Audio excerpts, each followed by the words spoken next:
বন্ধুরা, আজকে আমার কোম্পানিতে অনেক বড় একটা কাঠের টুকরো চলে এসেছে। আমি তো অনেক খুশি হয়ে কাঠের টুকরোকে কেটে কুচি কুচি করতে শুরু করি।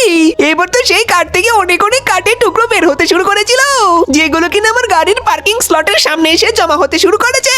কিন্তু আমার কাটিং মেশিনগুলো অনেক আস্তে আস্তে কাট কাটছিল, যার কারণে এখানে অনেক সময় বেশি লেগে যাচ্ছিল। এটা দেখার পরে তো আমি এখানে অনেক বড় বড় কাটিং মেশিন লাগানো শুরু করি। এবার তো অনেক তাড়াতাড়ি কাট কাটার কারণে এখানে কাঠের স্তূপ অনেক বড় হয়ে যাচ্ছিল।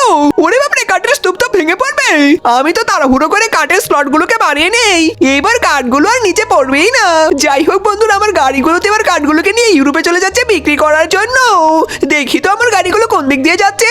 আরে কি, এখানে তো ব্রিজ ভেঙে আমার সবগুলো গাড়ি পানিতে পড়ে যাচ্ছে। বন্ধুরা, এখানে এখনই ব্রিজ তৈরি করতে হবে। আরে দেখলে, আমি নতুন ব্রিজ তৈরি করলাম, কিন্তু এই ব্রিজটা ভেঙে পড়ে গেল। বন্ধুরা, এখানে তো আমাকে নতুন আরো একটা ব্রিজ তৈরি করতে হবে, কিন্তু কোন ব্রিজটা তৈরি করবো? এটা তৈরি করবো না ওইটা তৈরি করবো, না এটা তৈরি করবো না ওইটা তৈরি করবো? আরে তোমরাই বন্ধুরা কমেন্ট করে বলে যাও না কোন ব্রিজটা তৈরি করবো।